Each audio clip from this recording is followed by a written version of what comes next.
Assalamualaikum warahmatullahi wabarakatuh. Assalamualaikum warahmatullahi wabarakatuh. Kami dari kelompok 3 ingin menjelaskan materi kami tentang keterampilan memperoleh dana. Perkenalkan, nama saya Nurul Ramadan Nasution. Perkenalkan, nama saya Putri Anandaulay. Perkenalkan, nama saya Iradatul Quwa Abahul Lubis.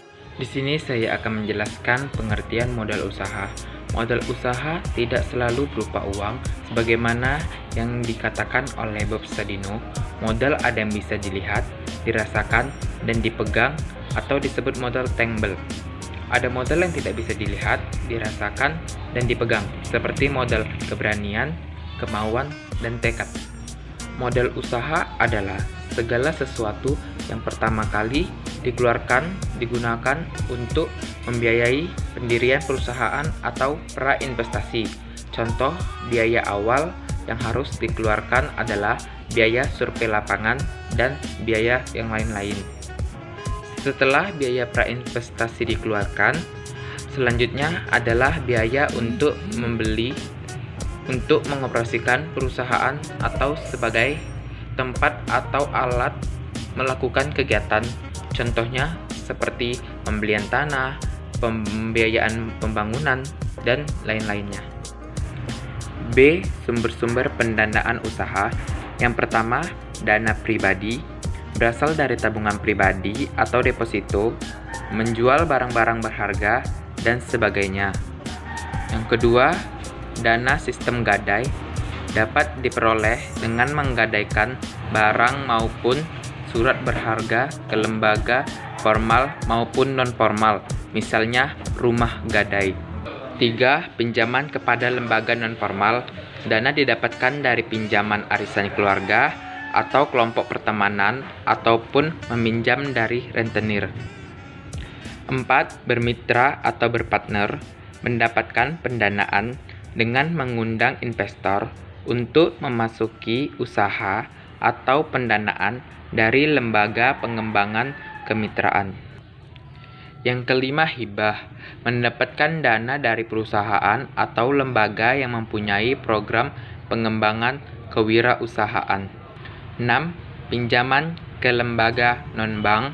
Jenis pinjaman ini antara lain pinjaman ke koperasi simpan pinjam atau BPR, pinjaman ke lembaga pembiayaan maupun leasing.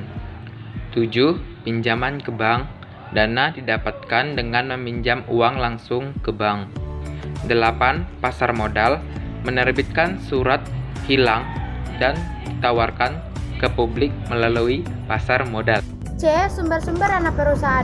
Sumber-sumber dana perusahaan terbagi 4, yaitu 1. Dana internal. Dana internal merupakan dana yang berasal dari dalam perusahaan atau cash flow internal, seperti laba dan akumulasi penyusutan, ataupun berasal dari penjualan aset atau usaha aset pribadi.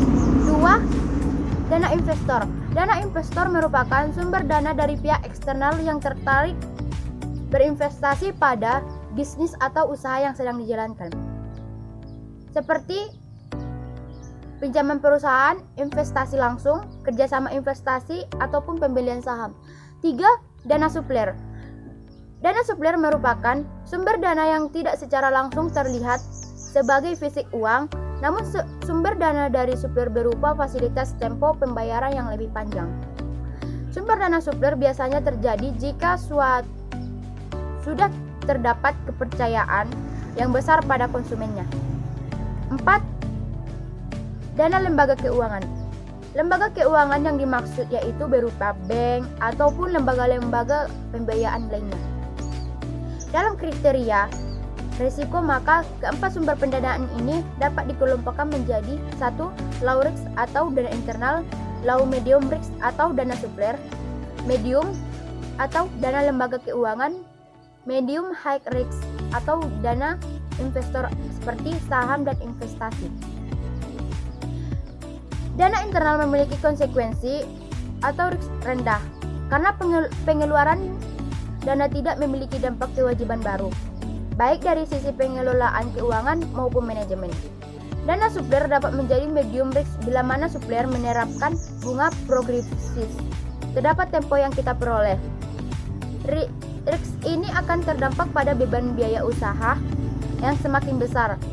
Lembaga keuangan memiliki risk medium karena lembaga keuangan memiliki pola yang pasti, baik itu mengenai syarat dan imbal hasil yang diharapkan. D. Jenis-jenis dukungan keuangan. Ada 3 sumber dana keuangan, yaitu 1. Pinjaman. Pinjaman biasanya dikelola oleh investasi pengembangan ekonomi. Syarat dan kondisinya bisa tergantung pada daerah tempat usaha Anda. Bunga pinjaman ini biasanya tetap besarnya untuk jangka waktu pinjaman atau lebih rendah dari bunga pinjaman baik pada umumnya. 2. Hibah. Ada sumber bantuan keuangan berupa hibah untuk memulai usaha baru, terutama untuk pembelian peralatan usaha. Hibah dianggap sebagai pendapatan usaha yang ditunjukkan dalam laporan laba rugi dan meningkatkan laba dan pendapatan yang ditahan. Atau hibah biasa dianggap meningkatkan dana Anda untuk tujuan usaha yang biasanya tidak bisa mendapatkan hutang dari bank. 3. Model ventura. Model ventura adalah alat untuk mendanai usaha yang sedang berkembang, di mana sebagai modal saham atau ekuitas dijual untuk investasi besar dalam perusahaan. Walaupun kendali terhadap perusahaan hilang, jumlah dana yang didapatkan sangat besar. Kebanyakan pemberi modal ventura hanya membantu usaha yang sudah mapan atau perusahaan yang menghimpun dana yang sangat besar sekitar 3 miliar. Baik, saya akan melanjutkan pembahasan dari teman saya. Yang E, hal-hal yang harus diperhatikan dalam pendanaan usaha agar tidak terjebak hutang besar yang bisa mengakibatkan kebangkrutan usaha. Maka diperlukan yang pertama, perhatikan secara cermat sumber modal atau dana. Yang kedua, kalau berasal dari pihak ketiga, perhatikan tingkat suku bunga pinjaman. Yang ketiga, dalam jangka berapa waktu lama modal bisa dikembalikan. Yang keempat, perhatikan seberapa lama kontrak pinjaman modal atau dana. Yang kelima, perhitungkan dana, pelajari secara cermat masalah keuangan suatu usaha agar proses pencicilan untuk mengembalikan suatu sesuai tepat waktu yang telah ditentukan. Keenam, jalin kerjasama yang baik antara kedua belah pihak, yaitu antara pelaku usaha dengan investor. Ketujuh, perhatikan seberapa besar peluang usaha yang dijalankan. Ke-8, untuk yang berasal dari luar jadikan sebagai tambahan, bukan sebagai modal dasar untuk memulai suatu usaha. Kemudian F, pertimbangan ketika hendak menentukan modal. Beberapa pertimbangan yang perlu diperhatikan apabila ingin memperoleh suatu modal adalah sebagai berikut. Yang pertama, tujuan perusahaan. Perusahaan perlu mempertimbangkan tujuan penggunaan pinjaman tersebut, apakah untuk modal investasi atau modal kerja, apakah sebagai modal utama atau hanya sekedar modal tambahan, apakah untuk kebutuhan yang mendesak atau tidak. Yang kedua, masa pengembalian modal. Dalam jangka waktu tertentu, pinjaman tersebut harus dikembalikan ke kreditor bank dan sebagainya. Jangka waktu pinjaman disesuaikan dengan kebutuhan perusahaan. Yang ketiga, biaya yang dikeluarkan. Faktor biaya yang harus dikeluarkan harus dipertimbangkan secara matang, misalnya biaya bunga, biaya administrasi, atau biaya lainnya. Karena besarnya biaya yang dibebankan akan berakibat pada meningkatnya biaya operasi dan pada akhirnya dapat mengurangi keuntungan. Yang keempat, perhitungan keuntungan. Besar kecilnya keuntungan sangat berperan dalam pengembalian dana suatu usaha. Oleh karena itu, perlu dibuatkan perhitungan pendapatan dan biaya sebelum memperoleh pinjaman modal. Dan G, kelebihan dan kekurangan suatu modal. Yang pertama, kelebihan modal sendiri. Yang A, tidak ada biaya seperti biaya bunga atau biaya administrasi sehingga tidak menjadi beban perusahaan. Yang B, tidak tergantung pada pihak lain. Artinya, perolehan dana diperoleh dari setoran pemilik modal. Yang C, tanpa memerlukan persyaratan yang rumit dan memakan waktu yang relatif lama. Yang D, tidak ada keharusan pengembalian modal. Artinya, modal yang ditanamkan pemilik akan tertanam lama dan tidak akan ada masalah seandainya pemilik modal mau mengalihkan ke pihak lain. Yang kedua, kekurangan modal sendiri. Yang A, jumlahnya terbatas. Artinya, untuk memperoleh dalam jumlah tertentu sangat tergantung dari pemilik dan jumlahnya relatif terbatas.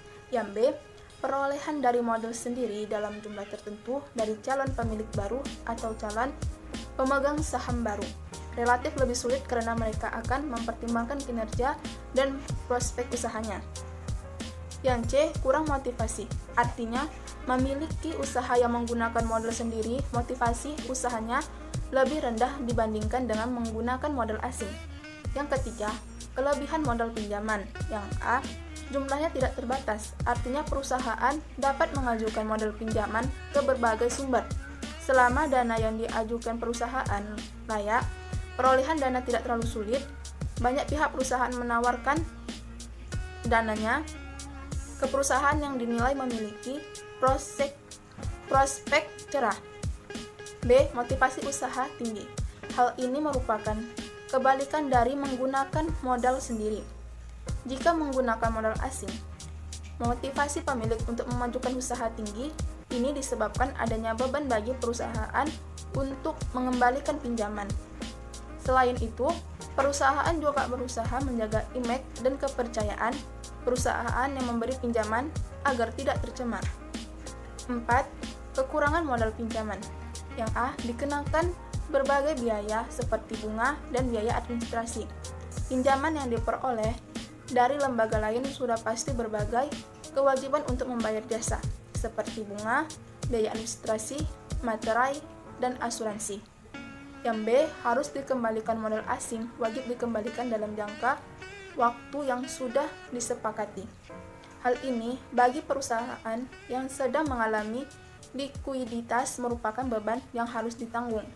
Yang C, beban moral. Perusahaan yang mengalami kegagalan atau masalah yang mengakibatkan kerugian akan berdampak terhadap pinjaman, sehingga akan menjadi beban moral atas hutang yang belum atau akan dibayar. Yang kelima, kelebihan modal campuran. Dapat mengatur komposisi modal yang diperlukan secara seimbang, artinya persentase modal pinjaman disesuaikan dengan kebutuhan atas kekurangan modal sendiri.